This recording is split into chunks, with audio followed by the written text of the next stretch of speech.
Sushma veg wonders ಚಾನೆಲ್ಗೆ ಸ್ವಾಗತ ಸುಸ್ವಾಗತ. ಫ್ರೆಂಡ್ಸ್, ಇನ್ನೇನು ಗಣೇಶ್ ಚೌತಿ ಹಬ್ಬ ಬಂದೇ ಬಿಡ್ತು ಅಲ್ವಾ. ಹಬ್ಬ ಅಂದ ತಕ್ಷಣ ನಮಗೆ ಎಷ್ಟೊಂದು ರೀತಿ ಕಜ್ಜಾಯಗಳು ನೆನಪಾಗ್ತವೆ. ಸೊ ಇವತ್ತು ನಾನು ನಿಮಗೆ ತುಂಬ ಸುಲಭವಾಗಿ ಗರಿಗರಿಯಾಗಿ ಅದರಲ್ಲೂ ಮೈದಾನ ಒಂದು ಸ್ವಲ್ಪನೂ ಯೂಸ್ ಮಾಡ್ದೇನೆ ಒಂದು ಬೆಸ್ಟ್ ಶಂಕರಪೊಳೆ ರೆಸಿಪಿನ ಮಾಡಿ ತೋರಿಸ್ತಾ ಇದ್ದೀನಿ ಫ್ರೆಂಡ್ಸ್. ಇದನ್ನು ನೀವು ಮುಂಚೆ ಕೂಡ ಮಾಡಿಟ್ಕೊಂಡು ಹಬ್ಬಗಳಲ್ಲಿ ಕೂಡ ಯೂಸ್ ಮಾಡ್ಕೊಳ್ಬೋದು. ಸೊ ಯಾಕೆಂದರೆ ನಮಗೆ ಒಂದೇ ಸಾರಿ ಎಲ್ಲ ಕಜ್ಜಾಯಗಳನ್ನು ಮಾಡೋದಕ್ಕೆ ಆಗೋಲ್ಲ ಅಲ್ವಾ.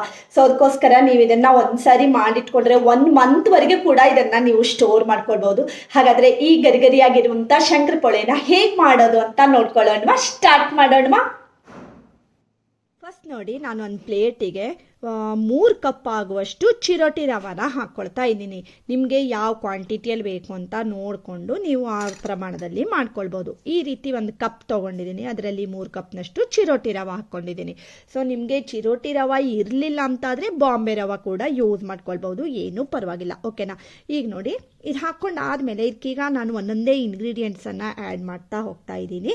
ಈಗ ರುಚಿಗೆ ತಕ್ಕಷ್ಟು ಉಪ್ಪನ್ನು ಹಾಕ್ಕೊಳ್ತಾ ಇದ್ದೀನಿ. ಇವತ್ತು ನಾನು ಈ ಶಂಕರಪೊಳೆ ರೆಸಿಪಿಗೆ ಒಂದು ಸ್ವಲ್ಪ ಕೂಡ ಮೈದಾನ ಯೂಸ್ ಮಾಡ್ತಾ ಇಲ್ಲ. ಉಪ್ಪು ಹಾಕಾದ್ಮೇಲೆ ಚೆನ್ನಾಗಿ ಈ ರೀತಿ ಮಿಕ್ಸ್ ಮಾಡ್ಕೊಳ್ಬೇಕು. ಉಪ್ಪು ಎಲ್ಲದಕ್ಕೂ ಹಿಡ್ಕೊಳ್ಬೇಕು ಅಲ್ವಾ. ಹಾಗೆ ನೋಡಿ, 3 ಚಮಚ ಆಗುವಷ್ಟು ನಾನು ಸಕ್ಕರೆನ ಹಾಕ್ಕೊಳ್ತಾ ಇದ್ದೀನಿ. ಸ್ವಲ್ಪ ದೊಡ್ಡದಾಗಿರುವಂತಹ ಚಮಚ ಇದು. ಸೊ 3 ಚಮಚ ಆಗುವಷ್ಟು ಹಾಕ್ಕೊಂಡಿದ್ದೀನಿ. 3 ಕಪ್ ರವೆಗೆ 3 ಚಮಚ ಸಕ್ಕರೆನ ಹಾಕ್ಕೊಂಡಿದ್ದೀನಿ. ನಿಮಗೆ ಸ್ವಲ್ಪ ಸಿಹಿ ಜಾಸ್ತಿ ಬೇಕು, ಕೆಲವೊಬ್ರು ಶಂಕರಪೊಳೆನ ಸ್ವಲ್ಪ ಸಿಹಿ ಇಷ್ಟಪಡ್ತಾರೆ ಅಲ್ವಾ.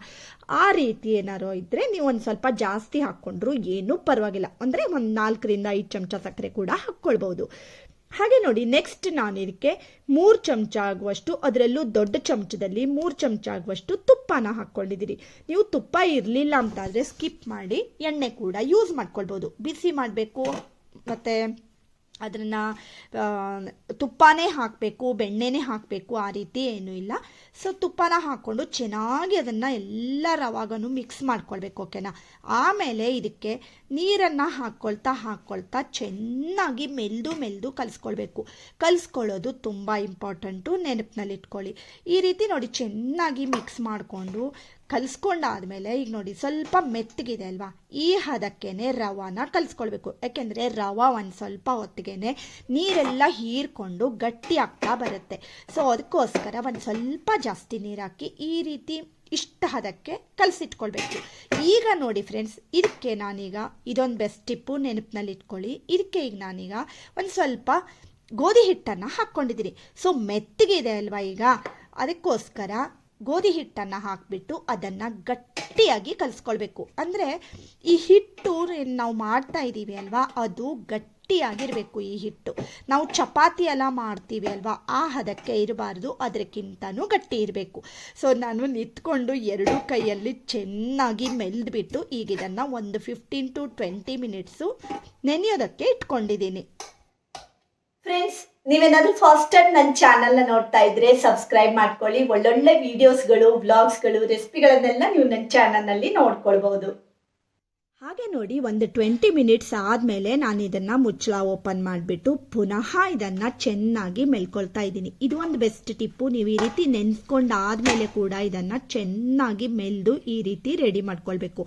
ಒಂದು ದೊಡ್ಡ ಉಂಡೆ, ಅಂದರೆ ನಿಮ್ಮ ಬಂಡಿ ಎಷ್ಟು ದೊಡ್ಡದಿದೆ ಅಲ್ವಾ, ಒಂದು ಸರಿಗೆ ಎಷ್ಟು ಹಿಡಿಸುತ್ತೆ ಅಂತ ನೋಡಿಬಿಟ್ಟು ಅಷ್ಟು ದೊಡ್ಡ ಉಂಡೆನ ರೆಡಿ ಮಾಡ್ಕೊಳ್ಳಿ. ಯಾಕೆಂದರೆ ಬಂಡಿಗೆ ಕಡಿಮೆ ಆದ್ರೂ ಸುಮ್ಮನೆ ಎಣ್ಣೆ ವೇಸ್ಟ್ ಆಗುತ್ತೆ. ಸೊ ಅದಕ್ಕೋಸ್ಕರ ಎಷ್ಟು ಹಿಡಿಯುತ್ತೆ ಅಂತ ನೋಡಿಕೊಂಡು ಅಷ್ಟು ದೊಡ್ಡ ಉಂಡೆನ ಮಾಡಿ ಈಗ ಲಟ್ಸ್ಕೊಳ್ತಾ ಇದ್ದೀನಿ. ಮತ್ತೆ ಇನ್ನೊಂದು ಟಿಪ್ಪನ್ನು ನೆನಪಿನಲ್ಲಿ ಇಟ್ಕೊಳ್ಳಿ ಫ್ರೆಂಡ್ಸ್. ನಾನು ಲಾಸ್ಟಲ್ಲಿ ನಿಮಗೆ ಅತ್ಯವಶ್ಯಕವಾಗಿರುವಂತಹ ಒಂದು ಟಿಪ್ಪನ್ನು ಹೇಳ್ತಾ ಇದ್ದೀನಿ. ಸೊ ಯಾರು ಎಲ್ಲೂ ಮಿಸ್ ಮಾಡ್ಕೊಳ್ಳದೆ ಅದನ್ನು ನೋಡ್ಕೊಳ್ಳಿ. ಓಕೆನಾ. ಅಂದರೆ ಮಾತ್ರ ಈ ಶಂಕರಪೊಳೆ ಗರ್ಗರಿಯಾಗಿ ಬರುತ್ತೆ, ಚೆನ್ನಾಗಿ ಬರುತ್ತೆ. ಓಕೆನಾ. ನೋಡಿ, ಈ ರೀತಿ ಚೆನ್ನಾಗಿ ಲಟ್ಸ್ಕೊಳ್ಬೇಕು ಇದನ್ನು. ನಿಮಗೆ ಆ್ಯಕ್ಚುಲಿ ಇವತ್ತು ನಾನು ತೋರಿಸ್ಕೊಡ್ತಾ ಇರುವಂಥ ಈ ಶಂಕರಪೊಳೆ ನೀವು ತಿಳುವಾಗಿ ಲಟ್ಸ್ಕೊಂಡ್ರು ಗರಿಯಾಗುತ್ತೆ, ದಪ್ಪವಾಗಿ ಇಟ್ಕೊಂಡ್ರು ಗರಿಯಾಗುತ್ತೆ. ಸೊ ಅದರಲ್ಲಿ ಏನು ಪ್ರಾಬ್ಲಮ್ಮೇ ಇಲ್ಲ. ಸೊ ನಿಮಗೆ ಯಾವ ರೀತಿ ಇಷ್ಟ ಆಗುತ್ತೆ ಅಂತ ನೋಡಿಬಿಟ್ಟು ಅಷ್ಟು ಹದಕ್ಕೆ ಲಟ್ಸ್ಕೊಂಡು ಆಮೇಲೆ ನೋಡಿ ಇದನ್ನು ನಿಮಗೆ ಯಾವ ಸೈಜಿಗೆ ಬೇಕು ಅಂತ ಆ ಸೈಜಲ್ಲಿ ಕಟ್ ಮಾಡ್ಕೊಂಡ್ರಾಯ್ತು. ಓಕೆನಾ. ನಾನು ಮೀಡಿಯಮ್ ಆಗಿ ಈ ರೀತಿ ಸ್ಕ್ವೇರ್ ಆಗಿ ಕಟ್ ಮಾಡ್ಕೊಳ್ತಾ ಇದ್ದೀನಿ. ನೀವು ಡೈಮಂಡ್ ಶೇಪಲ್ಲಿ ಬೇಕಂದ್ರೆ ಆ ಡೈಮಂಡ್ ಶೇಪಲ್ಲಿ ಕೂಡ ಕಟ್ ಮಾಡ್ಕೊಳ್ಬೋದು. ಸೊ ಈ ರೀತಿ ಕಟ್ ಮಾಡಿಕೊಂಡು ರೆಡಿ ಮಾಡ್ಕೊಂಡಿದ್ದೀನಿ. ಜಸ್ಟ್ ಈ ರೀತಿ ತೆಗ್ಬಿಟ್ಟು ಈ ರೀತಿ ಮೇಲ್ಗಡೆ ಹಾಕಿಟ್ಕೊಂಡ್ಬಿಡಿ. ಆ್ಯಕ್ಚುಲಿ ನಾನು ಲಟ್ಸೋದಕ್ಕೆ ಕೂಡ ಒಂದು ಸ್ವಲ್ಪನೂ ಏನನ್ನು ಹಾಕಿಲ್ಲ. ಹಿಟ್ಟು ಹಾಕಿದರೆ ಎಣ್ಣೆ ಹಾಳಾಗುತ್ತೆ. ಆಗಿಬಿಡುತ್ತೆ. ಸೊ ಮತ್ತು ನಾವು ತುಪ್ಪ ಹಾಕಿ ಕಲಿಸ್ಕೊಂಡಿರ್ತೀವಿ ಅಲ್ವಾ, ಅದಕ್ಕೋಸ್ಕರ ಏನಂದರೆ ಏನೂ ಬೇಕಾಗಲ್ಲ ಲಟ್ಸೋದಕ್ಕೆ. ಹಾಗೆ ಸ್ಟವ್ ಆನ್ ಮಾಡಿಬಿಟ್ಟು ನಾನು ಎಣ್ಣೆ ಕಾಯೋದಕ್ಕೆ ಇಟ್ಕೊಂಡಿದ್ದೀನಿ ಮತ್ತು ಇನ್ನೊಂದು ಉಂಡೆನ ಲಟ್ಸೋದಕ್ಕೆ. ಸೊ ಚೆನ್ನಾಗಿ ತಿಕ್ಕಿ ಮೆಲ್ದು ಉಂಡೆನ ರೆಡಿ ಮಾಡ್ಕೊಳ್ತಾ ಇದ್ದೀನಿ. ಮತ್ತೆ ನೋಡಿ, ಎಣ್ಣೆ ಕಾದ್ಮೇಲೆ ನೀವು ಈ ಶಂಕರಪಳೆ ಏನು ಹಾಕ್ತೀರಿ ಅಲ್ವಾ, ಆವಾಗ ಒಂದು ಸ್ವಲ್ಪ ಫ್ಲೇಮನ್ನು ಕಡಿಮೆ ಮಾಡ್ಕೊಳ್ಳಿ. ಯಾಕೆಂದರೆ ನೀವು ಹಾಕಿದ ತಕ್ಷಣ ಅದಿಲ್ಲ ಅಂದರೆ ಕೆಂಪಾಗಿಬಿಡುತ್ತೆ ಅಲ್ವಾ. ಹಾಗೆ ಎಣ್ಣೆ ಚೆನ್ನಾಗಿ ಕಾದ್ಮೇಲೆ ಇದನ್ನು ಹಾಕ್ಕೊಳ್ಬೇಕಾಗತ್ತೆ. ಇಲ್ಲ ಅಂದರೆ ಏನಾಗುತ್ತೆ, ಅದೆಲ್ಲ ಚಪ್ಪಟಿ ಆಗಿಬಿಡುತ್ತೆ. ಓಕೆನಾ. ನೋಡಿ, ನಾನೀಗ ಒಂದು ಸ್ವಲ್ಪ ಮಾಡ್ಕೊಂಡಿದ್ದೀನಿ. ಒಂಚೂರು ಹಾಕಿಬಿಟ್ಟು ಎಣ್ಣೆ ಕಾದಿದೆಯಾ ಅಂತ ನೋಡಿ ಚೆಕ್ ಮಾಡ್ಕೊಳ್ತಾ ಇದ್ದೀನಿ. ಮತ್ತೆ ಲಾಸ್ಟ್ ಟಿಪ್ಪನ್ನು ಯಾರೂ ಮಿಸ್ ಮಾಡ್ಕೊಳ್ಬೇಡಿ ಫ್ರೆಂಡ್ಸ್. ಮತ್ತೆ ಗಣೇಶ್ ಚೌತಿಗೆ ಬೇಕಾಗಿರುವಂತಹ ಸಾಕಷ್ಟು ರೀತಿಯ ರೆಸಿಪಿಗಳನ್ನು ಆಲ್ರೆಡಿ ನಾನು ತೋರಿಸ್ಕೊಟ್ಟಿದ್ದೀನಿ. ಅದೆಲ್ಲ ರೆಸಿಪಿಗಳನ್ನು ನಾನು ಡಿಸ್ಕ್ರಿಪ್ಷನ್ನಲ್ಲಿ ಲಿಂಕನ್ನು ಹಾಕಿರ್ತೀನಿ. ಮತ್ತೆ ನೋಡಿ, ನಾನು ಆಗಲೇ ಹೇಳಿದೆ ಅಲ್ವಾ, ಫಸ್ಟು ಹೈ ಫ್ಲೇಮ್ ಇಟ್ಟು ಎಣ್ಣೆನ ಚೆನ್ನಾಗಿ ಕಾಸ್ಕೊಂಡು ಆಮೇಲೆ ನೀವು ಏನೇನು ಇದು ಹಾಕ್ತೀರಿ ಅಲ್ವಾ, ಆವಾಗ ಲೋ ಫ್ಲೇಮ್ ಮಾಡ್ಕೊಳ್ಳಿ. ಈಗ ನೋಡಿ, ಚೆನ್ನಾಗಿ ಇದನ್ನೆಲ್ಲ ಕಟ್ ಮಾಡ್ಕೊಂಡಿರೋಂಥ ಪೀಸಸನ್ನೆಲ್ಲ ಅದಕ್ಕೆ ಹಾಕ್ಕೊಳ್ತಾ ಹೋಗಬೇಕು.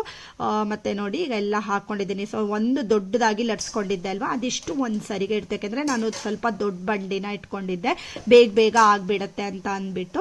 ಸೊ ಈಗ ನೋಡಿ, ಇದನ್ನು ಚೆನ್ನಾಗಿ ಫ್ರೈ ಮಾಡ್ಕೊಳ್ತಾ ಪುನಃ ಇನ್ನೊಂದು ಉಂಡೆನ ಲಟ್ಸ್ಕೊಳ್ಳೋದಕ್ಕೆ ಅಂತ ರೆಡಿ ಮಾಡ್ಕೊಳ್ತಾ ಇದ್ದೀನಿ. ನಾವು ಒಬ್ಬರೇ ಆರಾಮಾಗಿ ಮಾಡ್ಕೊಳ್ಬೋದು ಫ್ರೆಂಡ್ಸ್, ಏನೂ ಕಷ್ಟ ಆಗಲ್ಲ. ಯಾಕೆಂದರೆ ಒಂದು ಬಂಡಿ ಬೇಯೋಷ್ಟರಲ್ಲಿ ನಾವು ಇನ್ನೊಂದು ಬಂಡಿಗೆ ಆಗುವಷ್ಟು ಎಲ್ಲ ರೆಡಿ ಮಾಡ್ಕೊಳ್ಬೋದು. ಪುನಃ ಲಟ್ಸ್ಕೊಂಡು ಆ ಕಡೆ ಮಗುಚ್ತಾ ಈ ರೀತಿ ನಾವು ಮಾಡ್ಕೊಳ್ಬೋದು. ಮತ್ತು ತಿನ್ನೋದಕ್ಕೂ ಅಷ್ಟೇ ಫ್ರೆಂಡ್ಸ್, ತುಂಬಾ ಒಂಥರ ನಾವೇನು ಹೇಳ್ತೀವಿ, ಇದಕ್ಕೆ ಬತ್ತಾಸ್ ಥರ ಆಗುತ್ತೆ ಅಂತ ಹೇಳ್ತೀವಿ. ಅಂದರೆ ಬಾಯಲ್ಲಿಟ್ಟರೆ ಸಾಕು ಅದು ನೀರಾಗುತ್ತೆ ಅಲ್ವಾ, ಗರಿ ಆಗಿರುವಂಥದ್ದು.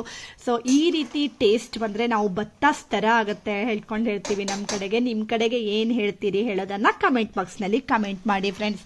ಈಗ ನೋಡಿ, ಚೆನ್ನಾಗಿ ಇದನ್ನು ಮೀಡಿಯಮ್ ಫ್ಲೇಮ್ ಇಟ್ಕೊಂಡು ಇದನ್ನು ಮಗುಚ್ಕೋತಾ ಇರಬೇಕು.